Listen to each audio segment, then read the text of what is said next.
guys, I'm Sarah, welcome back to my channel. Today I'm going to be doing a recent reads video, and as always the written reviews, content, stuff like that, all the reviews of all these books are in the description down below, so if you want to know further thoughts or further content issues and stuff like that, or things that you just might not be comfortable with, whatever the case, if you want to know more about that, those are all down there, because I haven't read these books in a long time.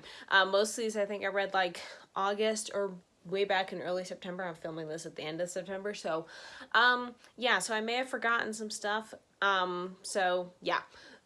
With all that to say, let's just jump right into the books. I'm just gonna go in rough order of how I read them.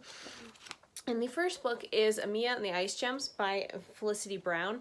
This is the 11th and final book of the Belisara series. This is a fantasy middle grade series, and in this one we follow Shine. She's a main character. She was in book 3. She was the main character in book 3, which is Jules Magic, and she comes back in this one for another adventure, and she teams up with Amia, who is our magical horse in this scenario, and they decide to go to the ice mountains. I forget what the mountains are called, but anyways, they go to these mountains to find ice gems, which are these like rare gems that kind of like fall like shooting stars from the sky, and like if you can find one, they're like worth a lot, and they're like really rare gems, and they would make beautiful jewelry, and Shine and her family make jewelry, so she wants to find some. So they go to the mountains with her friend Gertrude, who is a live doll, and yeah, they go there and they're looking for these ice gems, and they get an entirely different adventure besides, also pretty much when Gertrude kind of gets kidnapped. So it's a very small book, so I can't say a ton about this, but I really like this series. Belisara used to be an online magical fantasy horse game. It no longer exists. This was a while ago that this game existed and stuff, and they wrote these books surrounding some of the horses around them and stuff like that. If you're ever a horse girl back in the like early 2000s or so, like 2005 to 2010, you probably heard about this. I used to be on the game and stuff like that when I was younger, and I always really enjoyed it, and I really like these books. The world of North, which is the fantasy setting, it's very much based a lot on like Norse mythology and stuff like that, and I really like how deep and intriguing the world and the lore is and stuff. I really wish these books were either longer or they just had more of them to explore like the different facets of the worlds and stuff. I mean, in 11 books they do that pretty well, because most of these are like standalones, like this one. Even though Shine is in the 3rd book, you can definitely read this one without having read that one before. And I really like the imagination behind all this series, and I'm just really disappointed that they don't do anything anymore, because it's just a really fun, really great series for younger readers and even older readers. I just really enjoy it, and they have illustrations inside. I don't know if I can find one to show you guys, but yeah, I just really like the imagination behind it all. Like, here's one of the illustrations, and I just really like it. I really kind of wish they continued that, to just show all these different places in North with all these different girls and horses, but they never continued. The series, this book series, I think was supposed to originally have 15 books, but they quit at 11, so yeah, that's just a bummer. These are out of print, but if you can, I think actually they're on Kindle. They're on Kindle Unlimited, I believe. So if you're ever interested in them, or you have like younger daughters who'd be interested in them, they're a really good series. Very clean. There's nothing problematic in them. I mean, unless you have a problem with magic, then yeah. But yeah, I really enjoy these, and yeah, I gave this one 3.5 stars. Okay. The next one was another reread in my kind of plethora of suddenly rereading all the books I own type stage. I'm not going to reread all of them, but you know, you get the idea. And that is A Little Princess by Frances Hodgson Burnett. I always get her name mixed up. This is obviously a children's classic about Sarah Crewe. She goes to this boarding school, and she's like really rich, but then one day, basically, I think everybody knows this story, so I don't think it's a spoiler. Like, her father dies, and she becomes penniless, and it goes from there.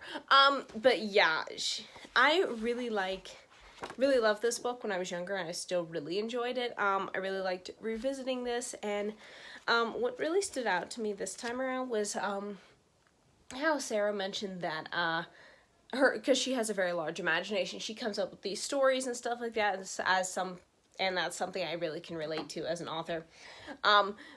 Been just somebody with a great imagination since childhood, and I just really liked it because she mentioned that stories can often, the ones we make up in our heads or whatever, can really help us through hard times and just really help us to go through things and to kind of just relieve our burdens some without, not really without, but the stories really help us relieve our burdens and our day-to-day worries after a while, and I think that's very true, even if you just, like you watch a movie at the end of the day or something, you just really enjoy the story, and I really, really like that emphasis on stories and how they're really helpful and how you can go off in your imagination, and you don't have to feel guilty about it or feel like you're less of an adult that way, because if that helps you through a tough time, then that's okay, and I really like that because, a lot of people will say, like, your imagination is something you should leave off in childhood or whatever, but really, it shows that it is proven that stories do help people through things. So, yeah, I really like the emphasis in that, and I just really like this story overall. Really enjoyed rereading it, and yeah, I gave it 4 stars. Okay, I'll just go ahead and do this one too, since it was, and these two as well, right off the bat, since I don't really have a ton to say about them, and they were part of my rereading sort of binge. The next one is The Pony with No Name by Diana Hallam. Not fully sure. This is kind of like a contemporary mystery. We follow Linnea. She and her brother kind of end up getting their family into this like rundown summer home. There's a whole circumstance behind it of how they kind of coerce somebody at their mother's work to allow them to go to this place for summer vacation, and next door is this like decrepit pony farm, and there's this gray pony who is like locked behind barbed wire for absolutely no reason, and Linnea gets really curious about this, and it's pretty much the mystery behind why this pony is kind of locked up and separate from everything else and is like not allowed to be touched and not allowed to be ridden and all kinds of weird things. And also this family drama that happened like 10 years ago, I think it was like 10 years ago, something like that. And yeah, it goes from there. This is one of the very first books I can recall where you could pretty much describe almost all the characters as wacky in some way or another. They're very larger than life characters. I do really like how the author characterized everybody, where you could distinctly tell who is who by the way they talk or do things and such. But yeah, it's most of them are pretty much insane. But yeah, there were some things I caught this time around that I didn't really care for, mainly because these kids constantly break into places they shouldn't be. It's like, you're like, what, 12? You should not be doing this. But in order to find out information, also the mystery was basically built off of a ton of over-dramatized events where it's just kind of like, when you look at it, you're just kind of like, that's really the reason you decided to stop talking to each other or whatever the issue was. It's like, that seems a little over the top. And yeah, it kind of annoyed me a bit that part was so prevalent this time around. Also, there was one thing with the pony at the end that is like, I kind of thought it would go in like almost a supernatural angle of why this pony just randomly freaks out and dumps people. Apparently the pony only freaks out and dumps people when the plot calls for it, which is really not good writing, but yeah, there is that. Also, they can't decide if this pony is a he or a she. It keeps changing its gender. I don't know if this book was translated, and if so, that could be a translation error, but it doesn't say, oh no, okay. It says the original title was in English, so I don't know. I don't know if this was translated or not. If it was, that could just be a translation error. But regardless, the pony's either a she or a he. It can't be both. So, yeah. So, I overall gave this book 3 stars. I'm not going to be keeping it, even though I really liked it when I was younger. But, yeah, it just doesn't really hold up So there's that. Okay, and the kind of, not really the last of my rereading binge, but the last of like rereading middle grade type books was Star Wars Rebels, The Rebellion Begins. This is a novelization of the first 2 episodes, The Spark of Rebellion, in season 1 of the animated series of Star Wars Rebels, and I really enjoyed it. This book goes into a lot more depth than the episodes like have time for or whatever, and the author really took things and expanded them, and I really enjoyed that. He expanded on like characters' thought processes and like the setting around them and what was going on beforehand and things like that. Yeah, and I really enjoyed this. The characters all sounded and felt like they do in the series, and Star Wars Rebels is my favorite Star Wars series. I mean, I like the Clone Wars too, but this one just has a more special place in my heart. I found this out when I was when I randomly watched the trailer for the live action Ahsoka series. Yeah, even though I don't have Disney Plus and I'm not going to watch it, I was just curious, and I looked at it, and it does involve these characters, and I got ticked watching the trailer when they were misrepresenting these characters, and that kind of made me realize, oh, I think these characters are like my favorite characters. I mean, outside of my favorite Star Wars character, who is Anakin Skywalker, but that's beside the point. But yeah, I really enjoyed rereading this, and yeah, really enjoyed it, and I will be keeping this book because this was kind of on my pile of books I wasn't sure if I was going to keep or not, but I'm going to be keeping this one, and I gave it 3 stars. Okay, now we're going to get into some books I don't own, so more pictures on the screen. First we're going to talk about the first 3 books in the Legends of Abreia series by Kenley Davidson. This is a kind of political intrigue fantasy series that I have been buddy reading with my family, and the first book is The Faceless Mage, the second one is The Unseen Heir, and the third one is The Hidden Queen. At the time of filming, I've also read the 4th book, but I'll be talking about that in a different recent reads video. So yeah, they're pretty much set up into duologies, which is 2 books that kind of follow a particular couple at a time. These couples do also appear in the other books with the other characters and stuff. It's just they're more the main focus. So the first 2 books, The Faceless Mage and The Unseen Heir, are mainly following Lisa. She has the magical ability to change her face. It's called a mirror mage, and she can change her face to look like anybody. The king of her kingdom decides, okay, I'm going to send you on a covert operation to determine if this political alliance I've set up with this neighboring kingdom, if the guy I'm going to marry my daughter to is like worthy of her or whatever. And Lisa's just like, I'm not a spy. Why are you sending me to do it? And it's basically just because she can change her face to look like the princess. So she basically goes to this kingdom to impersonate the princess. But there are weird things going on in this kingdom. Things are not outing up. Things are really sketchy. And the king of this kingdom also has this really armored assassin called the Raven. And he's like set to watch Lisa, who they think is the princess, because she's impersonating the princess.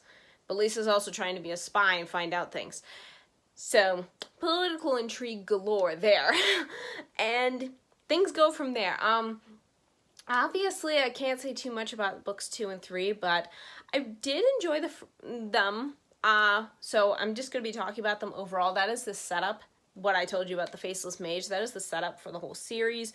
Basically, something sketchy is going on with this one kingdom, Garamore, and everybody else is either trying to figure out things or trying to stop them. So, yeah, we're just going to go from there because, like I said, I can't get too detailed with books 2 and 3. But yeah, I enjoy the books. The author writes really, really well. And the characters are really good and stuff, but political intrigue fantasy is not my jam. This one was very interesting though, especially the Faceless Mage, with all the intrigue of the like, is she gonna figure out who the Raven is? Is the Raven gonna figure out that she's an imposter? There's all that type of stuff, and I really enjoyed that part. The second book, The Unseen Heir, I thought, how do I explain this? I thought the situation between the characters' kingdoms, like what the kingdoms were going through, and then what the characters were going through, I felt they were very disconnected from each other. Like, here was the kingdoms and the plot and stuff, and here were the characters and their relationship, and there was no, like, bridge between the two. I don't know if that makes sense. It doesn't seem to make sense every time I try to explain it to anybody else. But, that's kind of just how I feel. I like the characters themselves, and I liked the, relationship between, Lisa and her love interest. You can probably guess who it is from the description of the first book, but I'm not going to say the character's name because it's not revealed into book 2. So, yeah, but I enjoyed that part. It's just some of the other stuff felt disconnected. And then in The Hidden Queen, we switch characters to Abreia and Dandrick. And Abreia is the princess that Lisa was impersonating in the first book. And Dandrick is the crown prince of Garamore. So I thought that book was more interesting. They were doing, it's still the political intrigue, but there were more interesting things going on. I felt very much like the first 2 books were almost set up and for The Hidden Queen to just jump right in. I don't know if that's really the case of the way the author was writing it, or that's just the way I perceived it, so that is more probably just reader's opinion.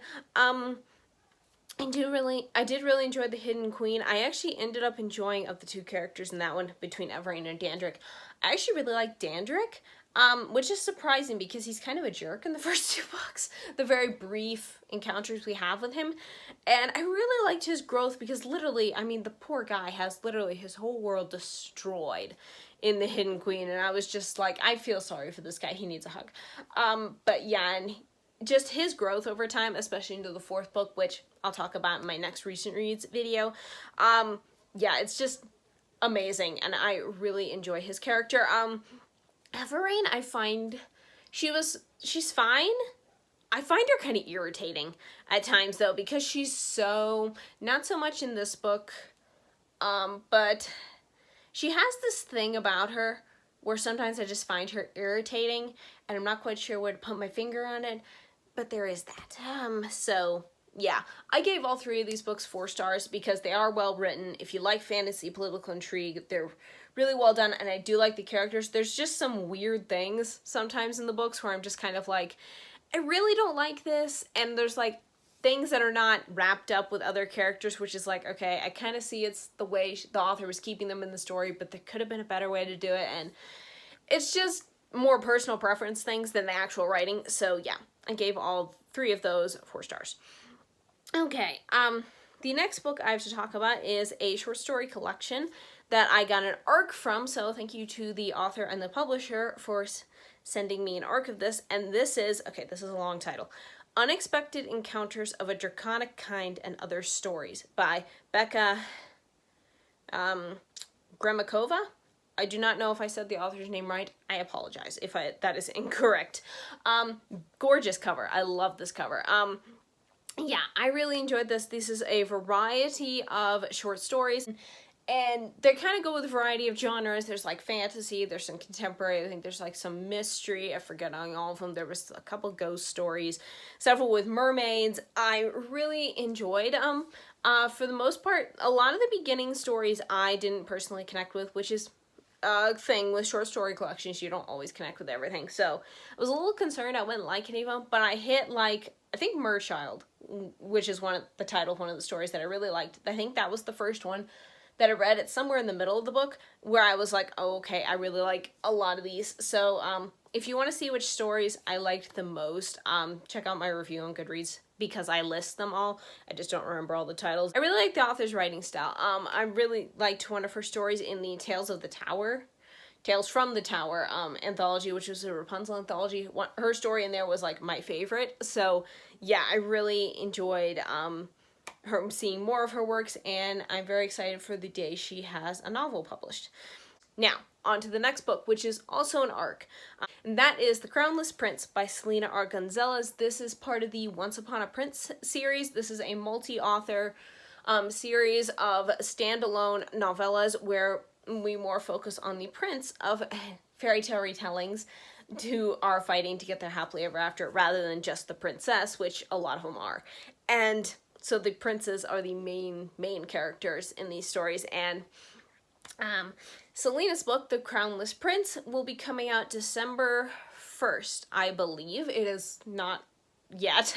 I actually don't know when these books will start releasing.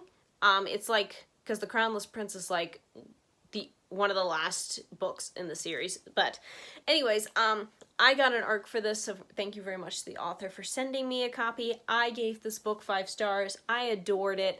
I adore all of Selena's books, so it's no surprise. We're set in this kingdom that is kind of split up into 3 principalities, they're called, where a certain prince, or a certain, like, I don't think they're called, yeah, they're called princes. I think a certain prince of each principality rules in this kingdom, but they want to take over and basically become just one kingdom without all these principalities.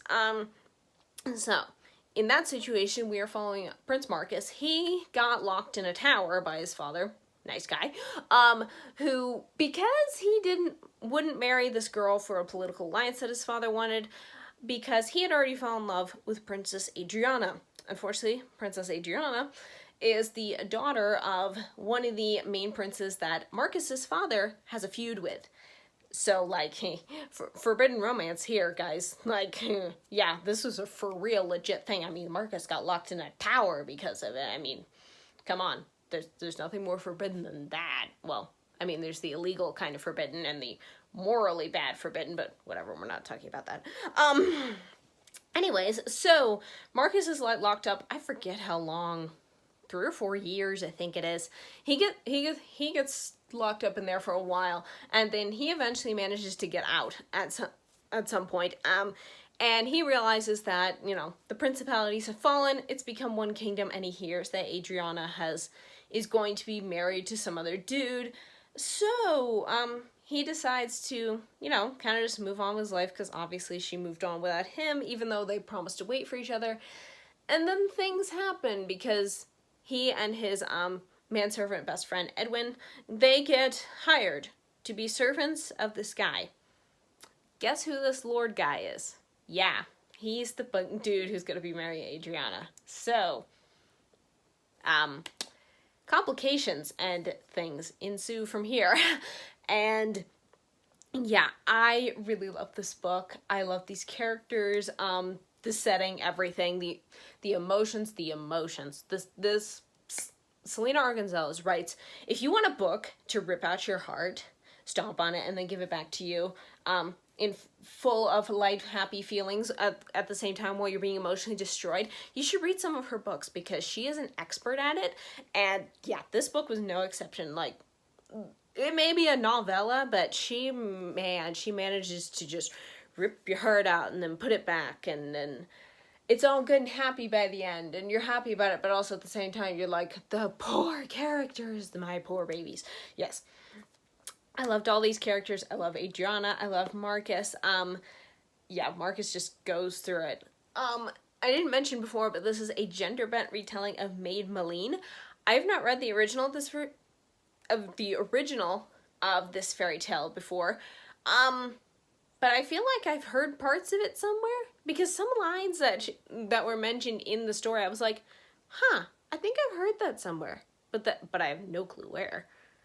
So who knows? Maybe it was like some children's book somewhere or something. I have no idea, because I'd never even heard of the story before.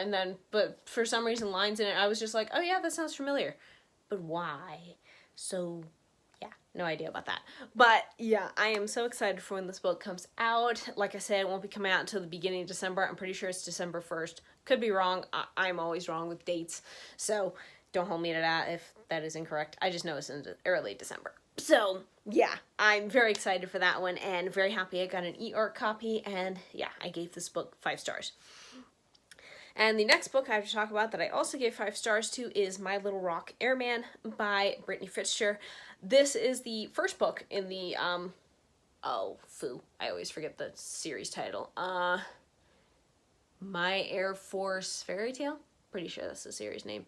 I never remember it.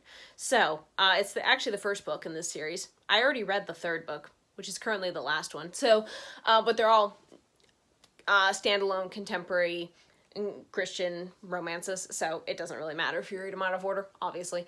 But yeah, in this one, it is a retelling of Beauty and the Beast. And we follow Jessie. She's a teacher at this school, and she basically gets hired by one of her students' parents to become her, like, tutor slash nanny for the summer, because this little girl has Down syndrome, and she kind of struggles with her studies and stuff, and she kind of also just needs a nanny. She's, like, hired as a tutor, but also we kind of figure out pretty early on that, yeah, you're just basically her nanny. So, yeah, and the only person who is not fond of this idea is Derek, who is, this little girl's older brother. He is in the Air Force, and he's, like, home on, he's in the States. He's not somewhere abroad or put somewhere else anywhere. Anyways, he is there, and he kind of just wants to take care of her himself because something happened to a nanny previously, and he doesn't trust Jessie, and things go from there. They kind of have this, like, spat little relationship at first. It's kind of enemies to lovers, but it's a very much enemies to lovers that I don't mind, where it's like, okay, both characters have a side where it's perfectly acceptable to see where they're coming from, but they're also not being so stupidly petty about this that I want to strangle both of them. So, you know, there is that, because I don't normally like enemies to lovers. So, and yeah, things go from there. The relationship starts there, and it goes on. And it's a romance, so you can kind of figure out where it goes. I really enjoyed this, really enjoyed the characters and just everything about it. I really liked how both Jessie and Derek ended up bonding over his little sister Jade, and just how much they loved her and understood her and stuff. And yeah, I really enjoyed this book. I think I read it in like 2 or 3 days. I just randomly picked it up on my Kindle, and I just read through it because I really wanted to read a romance, and this was a cute romance, and I really enjoyed it, and it's Brittany Fisher, so of course I loved it.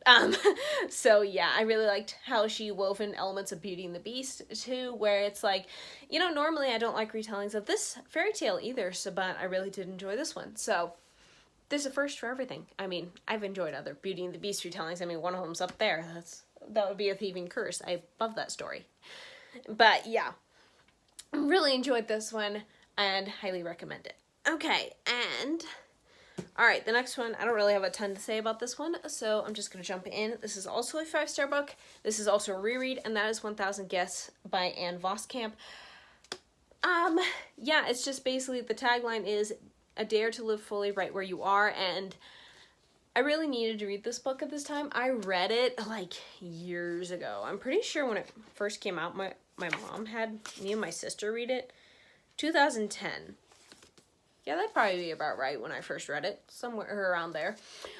But yeah, I really enjoyed this. It's a Christian nonfiction.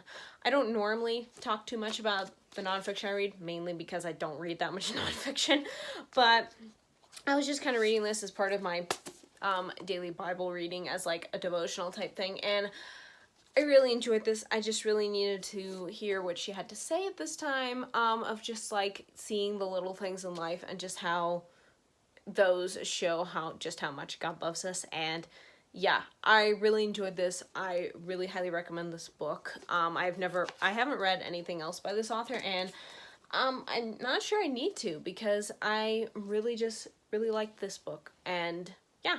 So I highly recommend it if you're looking for a Christian nonfiction that has a very poetic writing style. Her writing style may not work for some people. It's very poetic. Sometimes some lines and stuff that she was talking about I got lost in, because I like a poetic writing style with certain things, but it has to not cross lines into being like, okay, this is so much poetry, I'm not getting the point. But yeah, hers isn't like that, but it does. And there's a few lines or paragraphs or something where I'm just kind of like, okay, I don't quite get what you're getting here. But so yeah, I really enjoyed this book and highly recommend it. And the dust jacket keeps coming off. Okay. And the last books I'm going to talk about, in fact, let me just check my list. Yes, these are the last books. Okay, wanted to make sure that are all part of the same series, and that is the Mardan's Mark series by Kathrese McKee. I read the first book, which is Mardan's Mark. Actually, I reread the first book. Then I read kind of like a prequel short story, Pirate's Wager, and then a novella that's set kind of at the same time as Mardan's Mark, which is Healer's Curse. Yeah, these are a Christian non-magical fantasy, and I really enjoyed rereading this book. This one we follow, the very first one we follow, Princess Shirlani. I am not 100% sure that's how you say her name. That's kind of how I've just been saying it. Anyways, she and her siblings get kidnapped by pirates. Fun. And they end up on this pirate ship. They're going to be sold as slaves. Actually, they don't really know what's going to happen to them besides the fact that they're probably going to get sold. And then the storm, this like hurricane comes up and just literally most of the pirates either abandon ship or they die, except for these 3 slaves who are on here. And they're kind of their leader, or at least one of them, Alden, helps the royal kids escape. And they all kind of escape together. These 3 boys who are slaves on the pirate ship and all these royal children, they basically join forces to survive in the one country that they're in, and in order to cross country back to the royals' main country and escape. So yeah, it's definitely like a survival story. It's action, there's adventure, there's romance, pirates, there's just pretty much, it has a little of everything. I really like this book. I really enjoyed it the very first time I read it. I forget how many years ago, but I found it in my library, actually. Somebody must have asked the library to purchase it, and for some reason, even though it never said on the back, I thought it was Christian fantasy, so I checked it out. I really loved it. So years later, I decided to get myself a copy, and it's very much written in the same style as like JL Knight's The Blades of... No, wrong author, wrong book series. It is written in the same, very similar way to JL Knight's The Ilion Chronicles and on Tricia Mingrink's Blades of Akhtar. So if you like either of those series or both those series, I think you'll really like this series because it's written in kind of the same vein. My favorite part of this was these teenagers and these younger kids, because I think the youngest 2 royal siblings are 12. But yeah, I just really like seeing their dynamic and them getting along together and how they start as complete strangers, and then by the end they're just like willing to do anything for each other, and I just really like that, the kind of they found family thing. And yeah, I really enjoyed this book and really liked rereading it, and I'm very excited to be able to continue the series now because I have the other 2 books. So yeah, I gave this one 4 stars. This one was different than I thought it would be. Most of all, the length of it. Okay, this is the size of the book, but this part is the actual short story. This part is the first 4 chapters of Mardan's Mark. So, you probably could have made that a little smaller. But anyways, yeah, and this is just how one of the boys on the pirate ships, one of the slaves, Sam, how he became to be on the pirate ship and stuff. It's basically just his origin of how he became on it. We heard some about it in this book, but this is actually from his point of view and the events, and I thought it would be different. I thought it would show more of his starting connection with Alden and Linus, who are the other 2 boys, and it sort of did, but it also sort of didn't. I don't know. I just didn't... It was just okay. I just didn't really care for it. It wasn't what I thought it would be, but it was interesting seeing where Sam came from and like his thought processes and stuff when it happened, his becoming a slave and stuff. So that was interesting, but yeah, it just wasn't what I thought it would be. But it has a really cool cover though. I do like the cover a lot. So yeah, I gave this one 3 stars. And the last one, Healer's Curse, this is a novella, and it follows a completely different character. She's like a healer of El, who is God in this world, back in the Royal Children's Kingdom of, pretty sure it's Mardan, Northern Marsh. Okay, no, Northern Marsh. That's hard to say, actually, out loud. But anyways, she basically, and her name is Elian? I don't know. Anyways, she's a healer in the kingdom there, and this kind of takes place the same events as Mardan's Mark, so you hear like the fact that the kids are missing and stuff like that. So it's happening alongside that, and yeah, she is just kind of, because she has the gift of healing by El's hand, of like miraculous laying on of hands healing.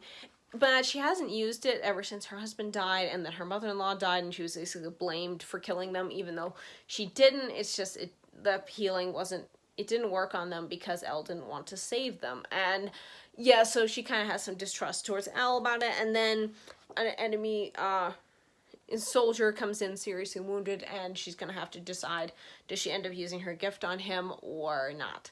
And yeah, it's just her journey of coming back to trust in Elle and in the gift he has given her and stuff, and to use it for his purposes and his will. And I really enjoyed it. There was a lot of mentions in here of like natural healing practices and stuff like that too, so that was really interesting. And yeah, I kind of expanded more on the miraculous healing that we do get to see a little bit of in the novel. It does expand on it more with somebody who's more knowledgeable about it. So yeah, I really enjoyed that. And I also liked the little romance that's in here. And just, yeah, this was a really well done novella that I felt expanded the world a bit more, and I'm glad that we're going to be seeing the two characters in here more in the novels, because she said at the end that you can see them more and they become bigger roles along with Alden and Shirlani and stuff. So yeah, I'm very excited to see them in context with the rest of our characters. So yeah, I gave this one 4 stars. And that is it. That is my next kind of, it's not like it was a 3-part series, but it kind of was because I got backlogged. But yeah. So, I hope you guys enjoyed. Thank you so much for watching, and if you have any questions or comments about any of these books or anything else that you want to talk about, please leave a comment down below. I'd love to hear from you guys. Thank you so much for watching. I hope you enjoyed, and see you next time. Bye!